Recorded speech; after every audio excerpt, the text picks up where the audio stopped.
I taught at Camps Bay High School with John Ince in 1980. And then in Wow. 81, I moved to UWC. Oh yeah. So I was at UWC in the early 80s. I started in Standard 5, which is perhaps not the best year to start in a new school. I had been at Fishhook Primary School until then. And I suppose, it's a much smaller pond. I did very well at Fishhook. My parents moved up the line, as we used to say, when the trains were running, to Rosebank because my father had been a chaplain in the South African Navy for most of my primary schooling, for various complicated reasons that had to do with his Second World War experience. But then he was taken back into the civilian church, and we went to Rosebank, the Rosebank Methodist Church, and I lived in Rosebank and caught the bus down to Dean Street every day, sometimes the train, starting Standard 5 and then continuing through to matric. And I found SACS a much more competitive, very sporty, demanding kind of situation than I had expected. And I think I survived by being as naughty as possible, and then throwing myself into sport and school productions and socializing as much as possible as a way of trying to establish myself. That was all very well. I just to leap forward by a couple of years, I got a terrible matric at SACS, to be honest. And a couple of reasons for that. Some of them have to do entirely with my own lack of effort, of course. But there were two issues behind that. The one was that in Standard 8, my parents went overseas for 6 months, and I went to Rosedale, and that was my first and only experience of boarding school, and my academic work just went south completely. I was too worried about everything else under the sun, and I never fully recovered.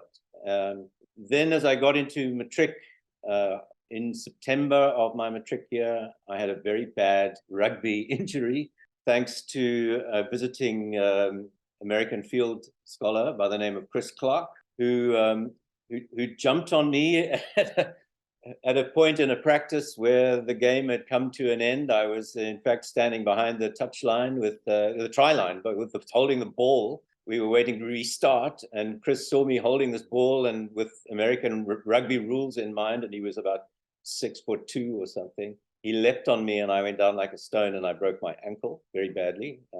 Had to have surgery with plates and stitchings, and then I was on crutches trying to write matric. The whole thing went septic.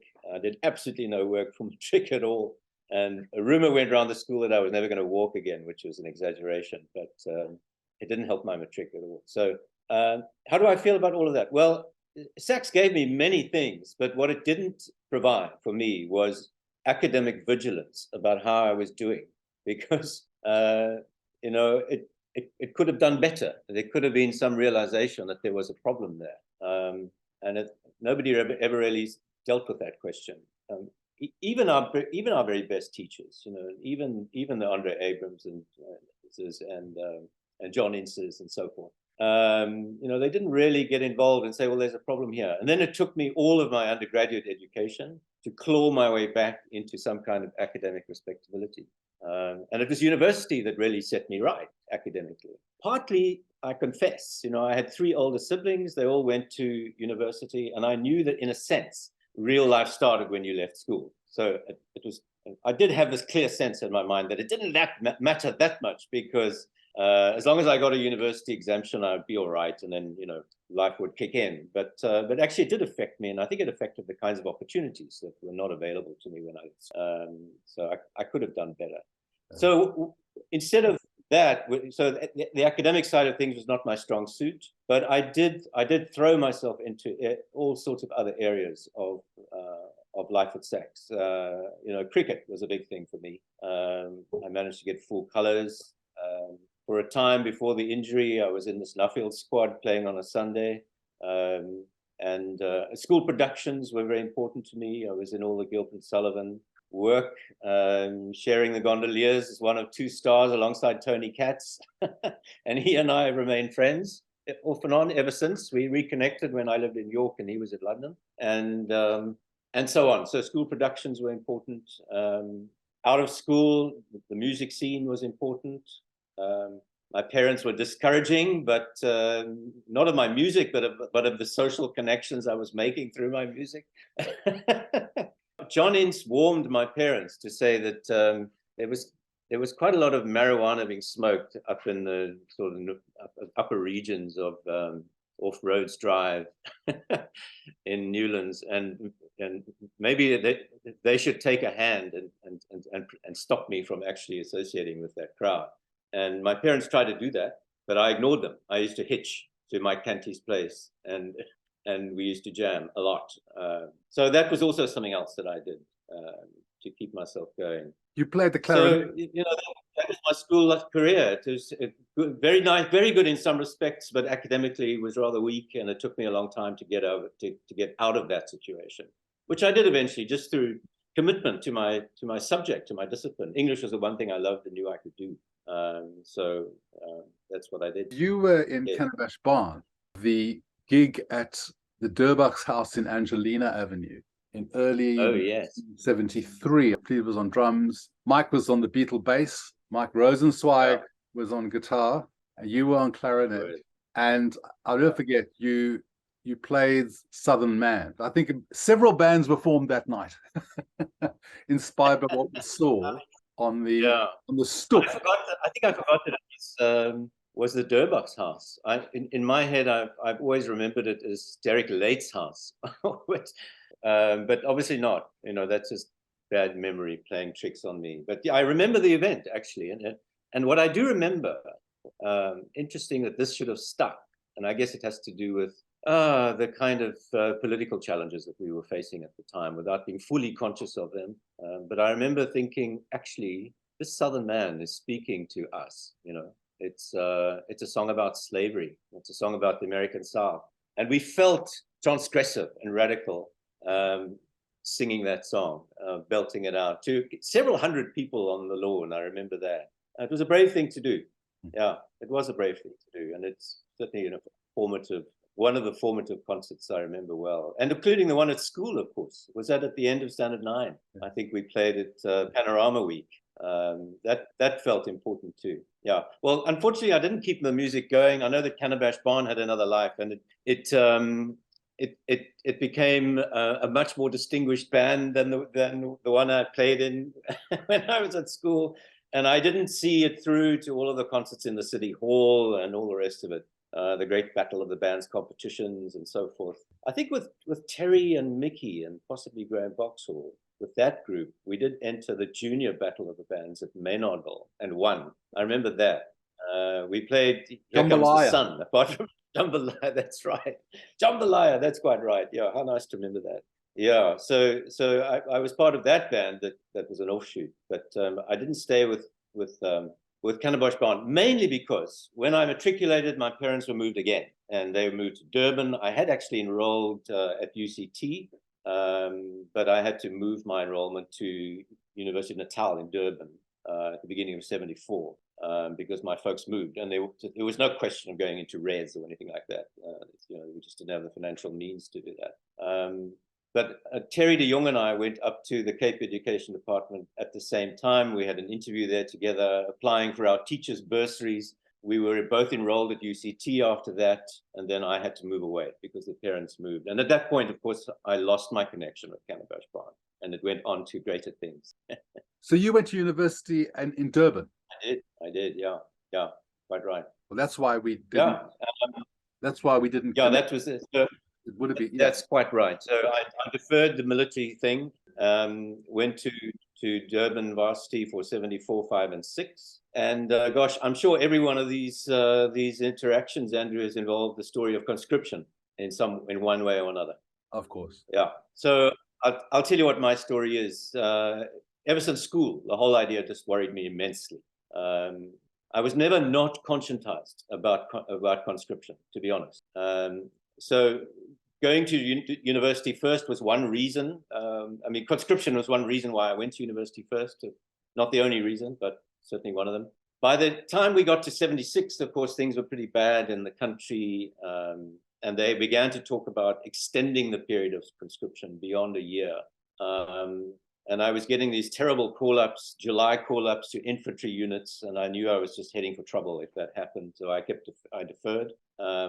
Eventually, I got a January call-up for the services school in Pretoria, and that was the crunch moment for me. So what was I going to do? Was I going to leave the country? And my father said to me, I can see how this is eating you up. Take my savings and go to London. He was not a wealthy man. I didn't feel I could do that. The alternatives were refusal and imprisonment. I felt honestly that I didn't want to give the state those crucial years of my life. That didn't feel right either, although I admire people who made that decision, although they tended to come later. When we were facing this question, the end conscription campaign hadn't even been formed yet. I mean, we were making these decisions in a situation of terrible isolation. That's what I remember well. So anyway, I decided I would take this call up and go in. But before I left to get on the troop train, I wrote to the CO of the unit, and I wrote to the chaplain there, who was a Methodist, a colleague of my father's, and I said, when I arrive at the services school, I would like to be recognized as a non-combatant. I will not do weapons training. So that was going to be my solution. I was going to go in, but try and make a stand while I was there. Well, I got there 3 weeks later. I was still waiting to be called out by the CO and presented with this letter and, challenged by it. Eventually that happened. And he was a very interesting English-speaking major who said to me, if you make a fuss in my unit, I will give you a lead pipe, which you can polish, and you can do all your drill with this pipe. You will stand out like a sore thumb.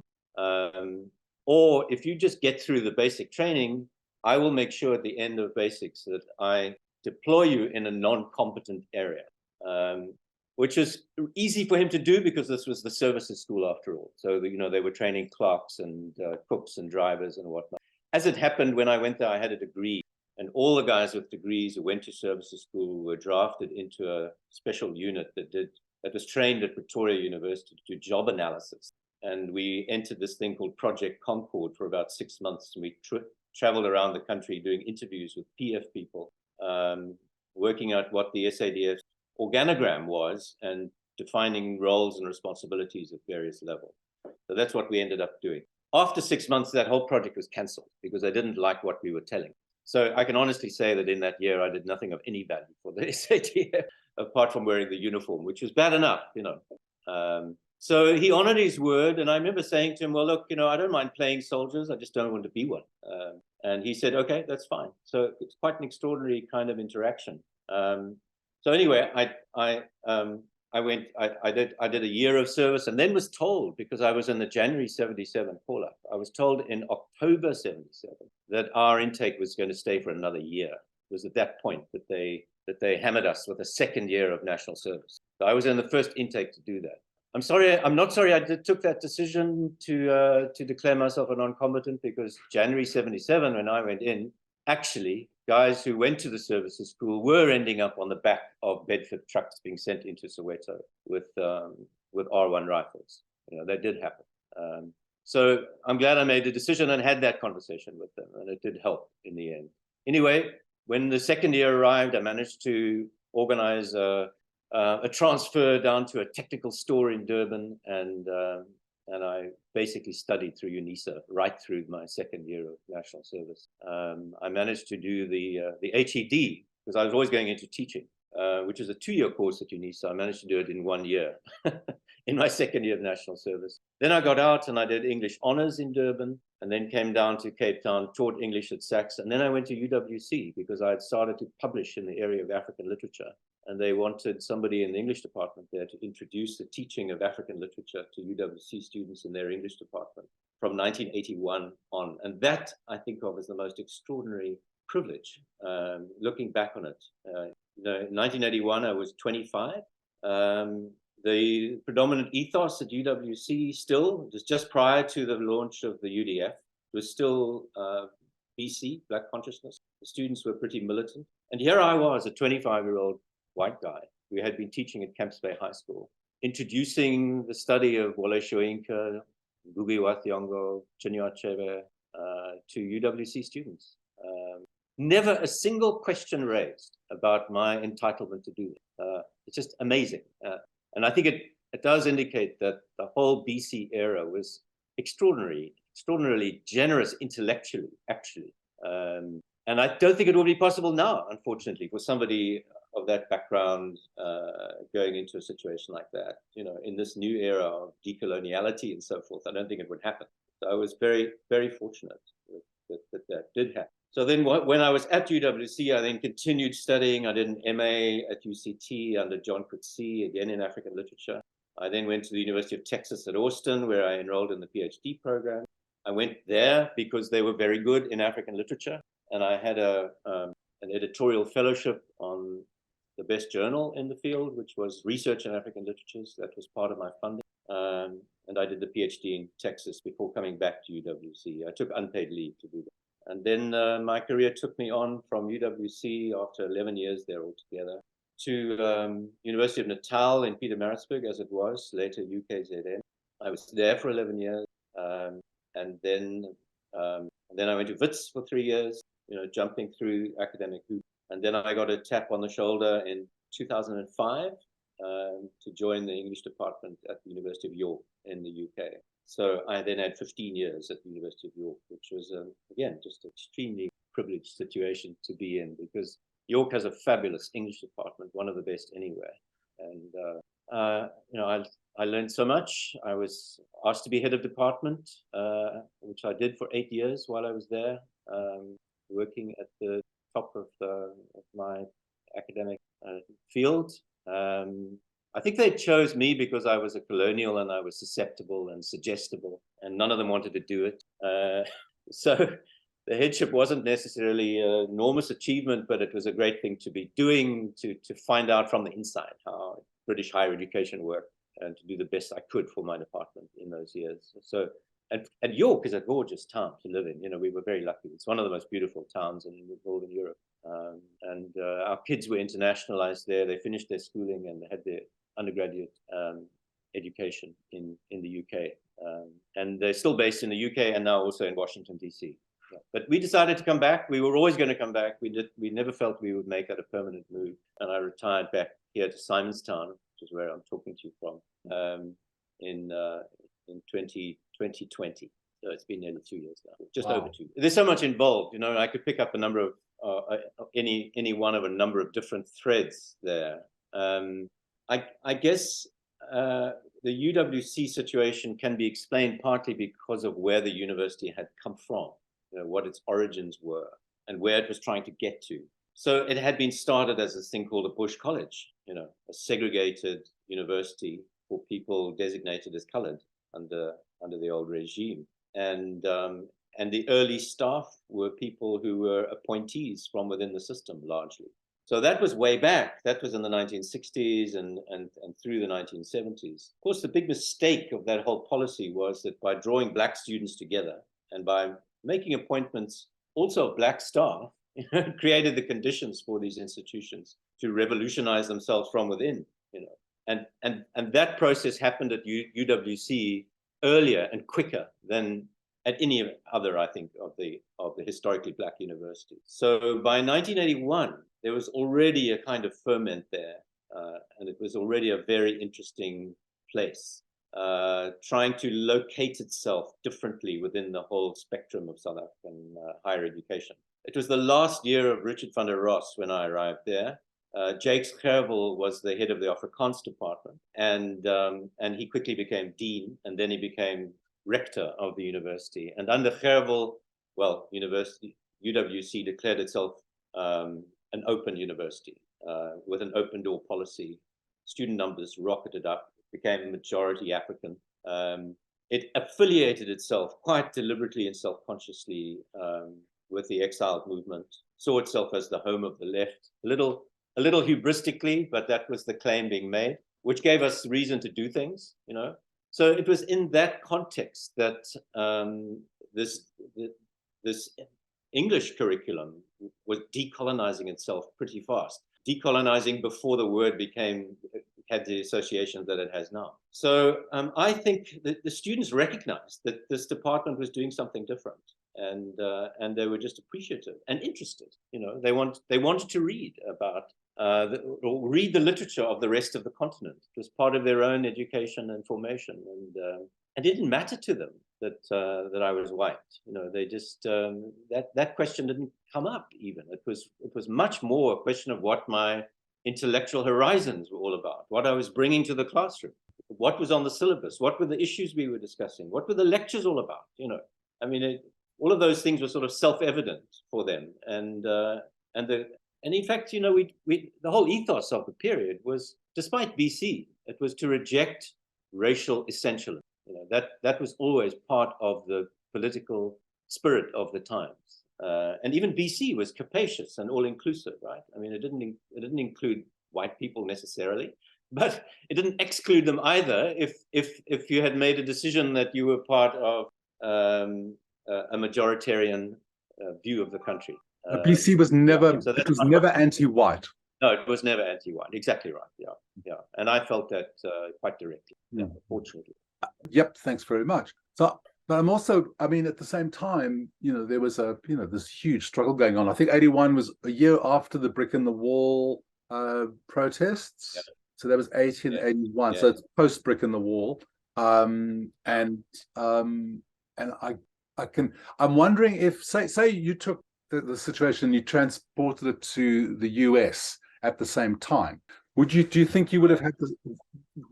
I'm wondering if you would have had the same experience there in 1981 even. So I'm wondering if it's place and time, or if it's just place, or you know what I mean? It's because now you wouldn't, I mean, as you pointed out, there's no way that's going to happen.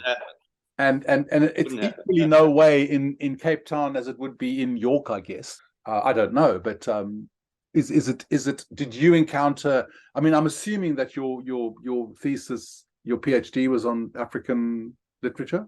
Yeah, pretty much. That's been your specialty. I was going to write a PhD dissertation. I mean, I did an American PhD, so you do a lot of coursework and qualifying exams and so on before you get to the dissertation phase.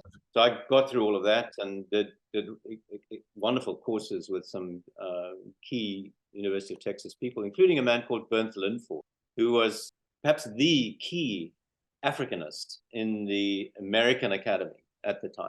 He was the editor of the journal I mentioned. He was one of the most prolific editors and bibliographers of the discipline. Yeah. So he was the resource man, And I wrote to him to say, well, could I apply to the University of Texas? And he was immensely generous and welcoming right from the beginning. So that's why I went there. I didn't apply to any other institution. I wanted to go to Texas to do African literature. It's extraordinary that the University of Texas was the place to do African literature in the early to mid-1980s. But it was. So would it have been different? My sense is, well, actually, let me be quite frank about this. So here I am teaching at UWC, which is an immensely progressive and visionary institution. And I'm teaching African literature to predominantly Black students. And then I enter the PhD program in the United States. It did not feel as if I was going to a first world country. It felt that my initial reactions were, my word, I've got into an English program or a literary studies program in the United States in the era of Reagan. And it just feels utterly, utterly different. It was much, much more conservative environment than UWC ever was. And I did not feel challenged racially because I felt in many ways, I was a more progressive person than many of the faculty, let alone fellow students, just because of what my experience had been. So I had been very privileged at UWC to be moved on. And of course, what happened in those early years in Cape Town? Well, in 1983, as you may remember, was the launch of the UDF at the Rockland Civic Center. Joan and I were there for that event. And so our whole horizon was just very different. And when I went to Texas, it was very different again. But having said that, okay, so the fact is that there was a small community of African students at the University of Texas. They gravitated there for the same reasons that I had. And I was doing African literature because clearly, in retrospect, it's more obvious to me now, but I was wanting to use literature as a way of connecting myself to this continent that I had been born on and which was largely excluded to me because it was not legal to go to most African countries. So, absorbing myself in African literature was a way of understanding the cultural space that I was inhabiting, and looking for a niche for myself within it, was what I was doing. Would that agenda be possible now? I don't know. But anyway, when I went to Texas, I found myself in a small community of African students doing similar things. And there was never any question there either of my credentials being doubted. I think people just saw, well, yes, this is an unusual situation. And it was clear what I'd committed myself to. So when I went to Texas, the plan was that I was going to write a PhD thesis on Alex Laguma. When I got there, I began to reread the work of my MA thesis supervisor, who was J.M. Coetzee. I thought I read it differently because I was reading it now in the United States, where he had started. It all looked different suddenly, and I was intrigued all over again. And I decided to switch my PhD dissertation area to J.M. Coetzee rather than to Alex Laguma. And I think that was a good move, actually, because his work has been very kind to me over the years. David, have you later on in your career then, did you ever encounter any negative response to being a white guy teaching African literature? Did you ever personally encounter it? Quite interesting. I've never encountered that. I did have some experiences off campus, and occasionally with student politicians in Texas who struck me as being quite poorly informed.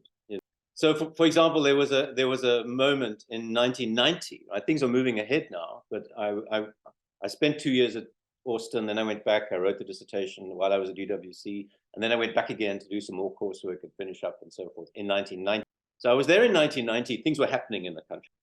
Very late in the day, the Texas Student Representative Council decided that they would initiate a boycott of South African books, and the idea was to use their consumer power. This was the language they actually had the gall to use. They would use their consumer power to take a stand against apartheid South Africa. And of course, there were shacks on campus, and there was a disinvestment campaign, and so that had been going on throughout the mid to late 80s. So this was their final push, as it were. Well, at the time, as a final year PhD student, I was teaching Black literature in the English department at Texas with a lot of South African writers. Mongani Siroti, Alex Laguma, Njabulo Ndebele, can give you the list. Zoe Wickham, and so forth. And the students were saying they weren't going to buy South African books. But by that stage, the ANC had modulated the cultural boycott, and it was saying we need to selectively support people from inside the country who are obviously allied with the liberation movement in some way. These students were not aware of that sort of nuance at all. But I wrote a long piece for the Daily Texan, student newspaper, explaining how absurd the situation was. And, the campaign stopped. Silence after that. It didn't happen.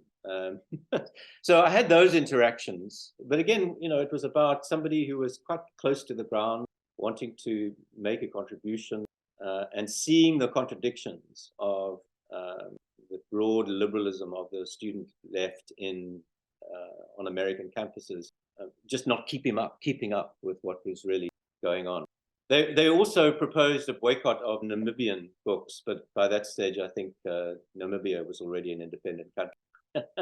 One hears horror stories of what it's like inside academia these days, and I wondered what your experience was like. Yeah, no, that's a great question. It can get a bit technical, so I'll try and keep this short. But no, don't worry, I'll edit it. Just okay. Yeah. So I had 2 4-year terms as head of department at the University of York. I didn't want to be a head of department because I'd done it in 2 South African universities before I went there, and the idea was not that I went there to take on another administrative role like that. I just wanted to teach and do my own work. But my arm was twisted into it. But anyway, I had 2 4-year terms of office. The first term of office was from 2007 to 2011. Then I had a 2-year break where I had a research fellowship and wrote another book on Coetzee. And then I came back and I did another 4-year term of office. Well, what happened between those 2 periods was the UK increased its student fees threefold. So home students had been paying about £3,000. They then started paying £9,000, and they got into significant debt in order to make that happen. Initially, the state was managing the debt, and then they privatized it. But the effect of that decision was to completely transform, in the worst way, higher education in the UK. It became business-oriented. It was dominated by the league table culture. Student satisfaction scores became all important in terms of how the university supported department. It kept insisting that we do strategic planning to bring in more students and more money. It introduced the theme of impact in our research, and so on and so forth. That was a really crude measure that is still there, and it's not going away. It's the result of the Treasury in the UK saying to universities, how can we be sure that we're getting value for money out of the research funding we provide to the university? So if you're a philosopher, publishing a study of Nietzsche, well, then suddenly you had to demonstrate impact of your work, because otherwise the Treasury wasn't going to be satisfied, etc. Impact on what? Impact on what? The economy. Well, that's a good question. So, I mean, the whole idea was you had to demonstrate impact of your research outside of academia. So they were not interested if your work was well taken and well regarded and well cited by fellow colleagues. They were not interested in the distribution of your work. So you might publish a book with Penguin and you get 10,000 sales, but that wasn't relevant. The fact that you could demonstrate that your work was taken up wasn't important. You had to demonstrate the impact of your work on non-academic players whose lives had to be changed by what you were doing, and you had to prove.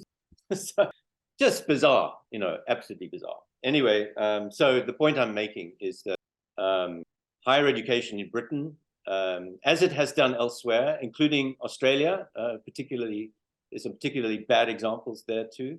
Higher education in Britain has certainly, under the Tories, taken a quite toxic turn, and I had to defend my department in those years in ways that I hadn't had to before. And I was glad not to have to continue after that, I must say. What is it like defending the department? Well, fortunately, because it's the department that I was in is exceptionally good, and I had wonderful colleagues. The support that one got in that situation was very strong. So for me, it came down to acting as a kind of cultural broker, in the university, representing this community of scholars that was your department to the administration, and helping the administration to try and understand what was really at stake. But then also there was a conversation in the other direction too, which is to inform colleagues and keep them up to date with what the challenges actually were, and indeed encourage them to make decisions that were in their own interests in the long term. So you had to play a double agenda to some extent, but in order that your department could survive. Yeah. So in the UK, there's a 5-yearly research assessment exercise in which all of the work that the department produces is peer reviewed by a panel that reads for about 2 years. So there's a qualitative dimension to it, but then there was a specific score that related to impact. And the department had to put together 5 impact case studies of how our research was playing out in the public domain.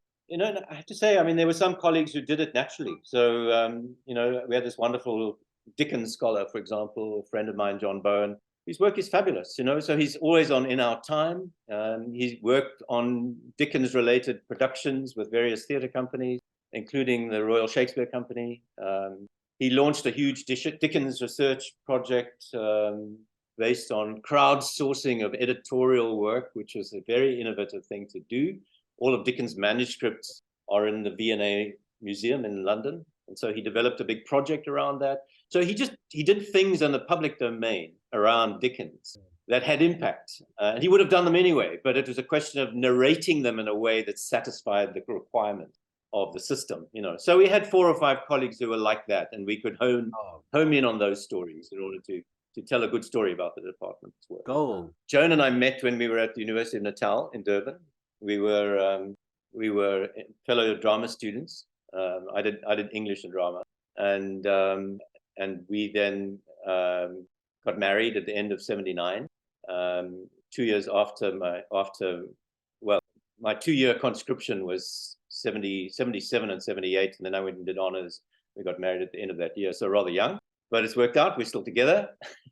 And we had, and when I was at UWC, Joan was actually teaching in the UCT drama department at the time. We then had our first child, Kate, in '87. I'd been to Austin and came back by that stage. Kate is now 34, just produced our first grandchild. A very exciting and interesting situation because it was IVF, and her partner is Paula Fanning, who's from Northern Ireland. So it's a very unusual situation, but we've learned a lot and we're fantastically excited by it all. It's been a huge success. And Kate is a playwright. She did a drama degree at Bristol University, and then she went to Yale, the Yale School of Drama, where she did dramaturgy. And then she's been either a director or a playwright ever since. So she has agents in the US and in London, and she gets commissioned work steered in her direction. So she writes for the theatre, and Paula is a graphic designer. And then our son James was born in Pietermaritzburg in '93. He finished his high schooling in York and then went to Royal Holloway University, which is one of the University of London colleges. And then he got a job with JP Morgan in Edinburgh for 3 years, did their graduate program. And then he moved to the US, and he and his American wife, Chelsea, live in Washington, DC. He works for an interesting company. They regulate and organize the trade in penny stocks. And James's job is to go out looking for malpractice, which he then documents and reports to the company and sometimes to the Federal Trade Commission. I think it's interesting and indeed ethical work. Good for him. Wow. I think like most of us, I did connect with 2 or 3 teachers who seemed to understand me and supported me. And in fact, one of those was definitely John Ince. Later I taught for him at Camps Bay High School, and we became good friends. Terry de Jong was there at the same time, incidentally. He and I were fellow teachers together. So it was nice to reconnect with Terry after some years away from school.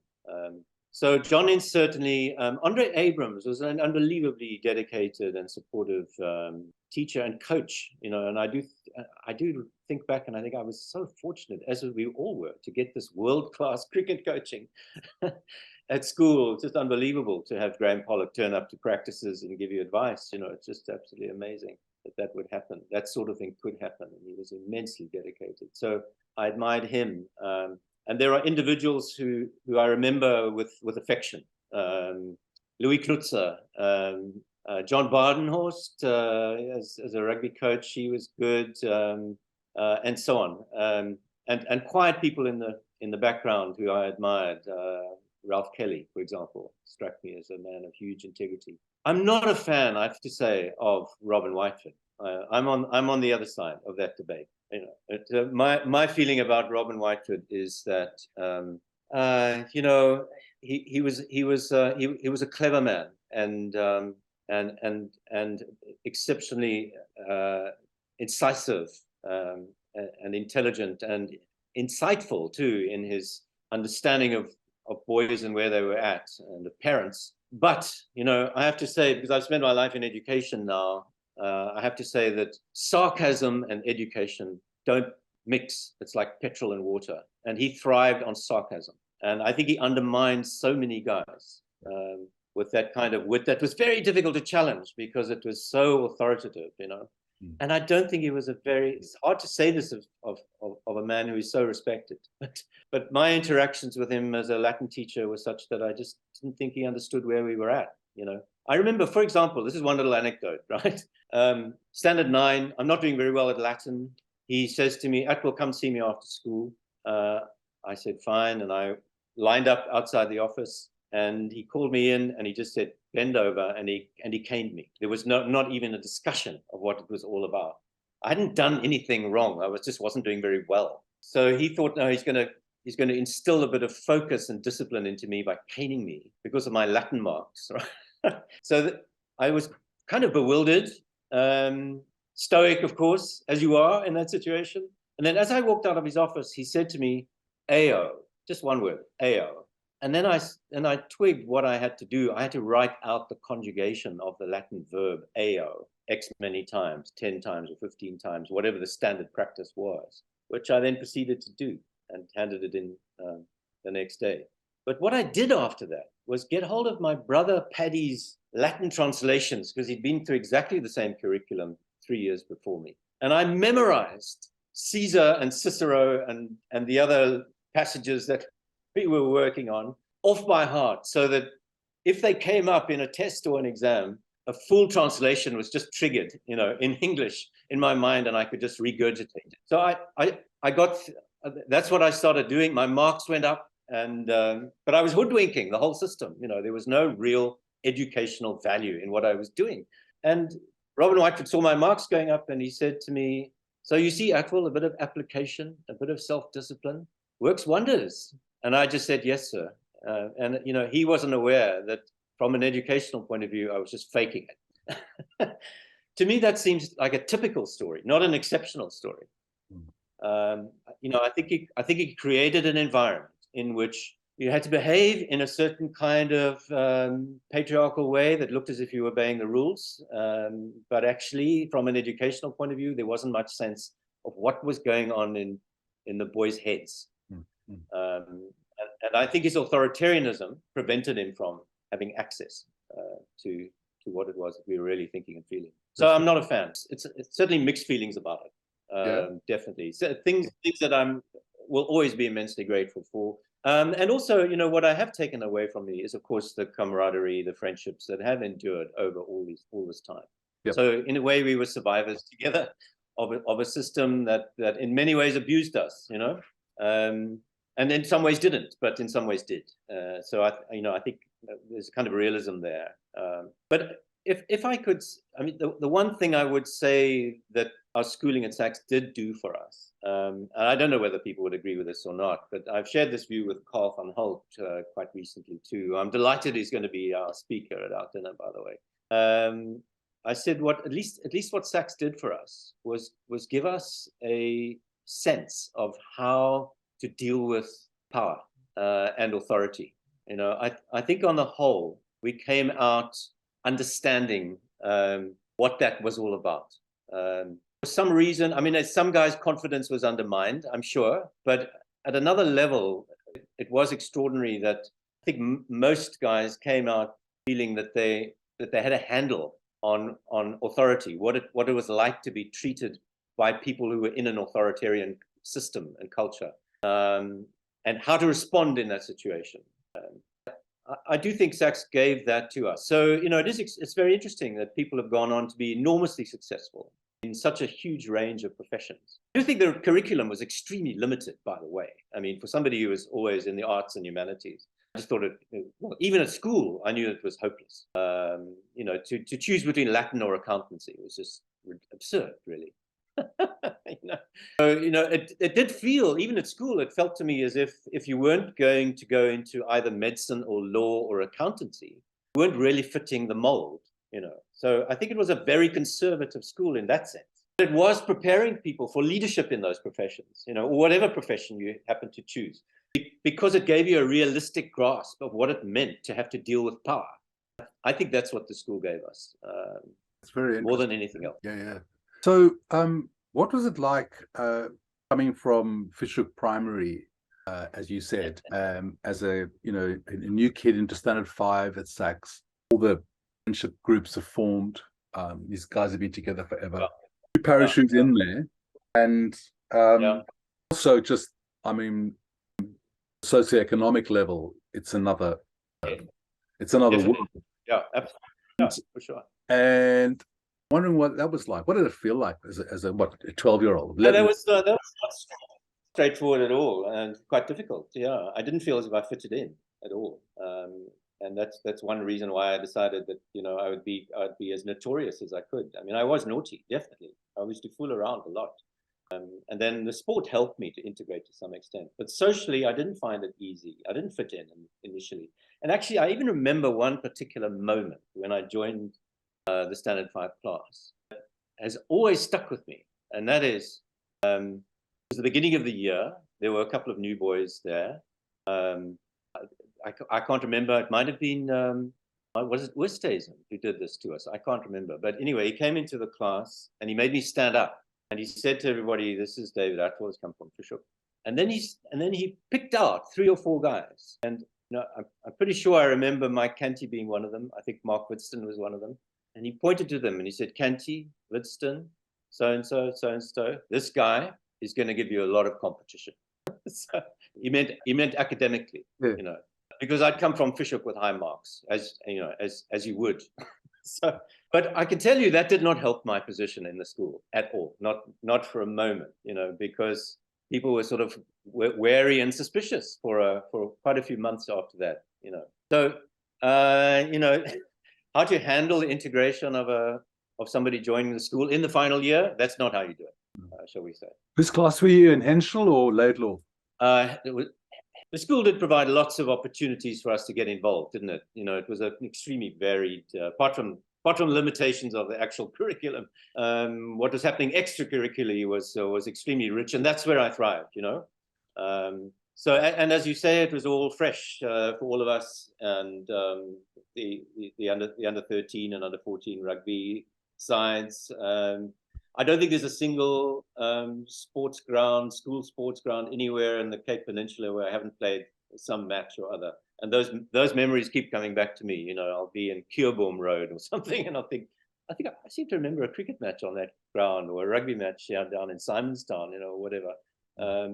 So I think from high school on, things changed. I didn't feel quite so isolated socially, but the problem was I was underperforming, academically all the way through school, and that only became more apparent when I left school, and I started doing well at university. Then I realized, well, actually, what was the problem before? There wasn't a problem. Actually, it was something about my relationship with the intellectual environment of the school just didn't bring it out of me.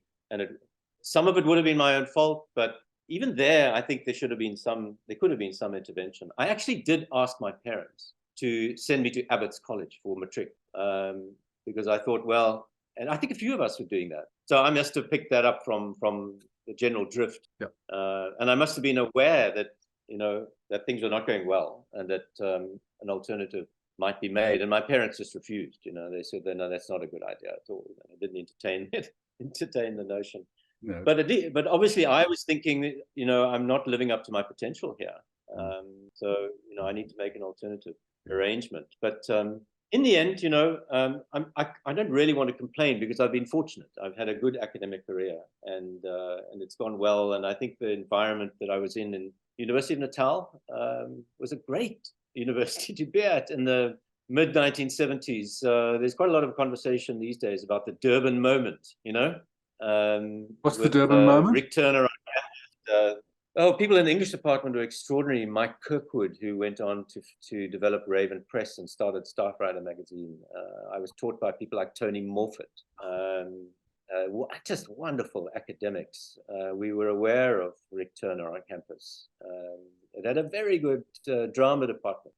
Joan and I met in the context of dance, believe it or not. So my extracurricular life, although I tried to play cricket and rugby. I did play cricket and rugby for Natal University, but I was actually much more interested in contemporary dance. And I was moving between dance classes and rugby at one stage, which was very confusing for people in both those worlds. But the contemporary dance at Natal was way ahead of anything that was happening elsewhere in the country, including UCT's drama department.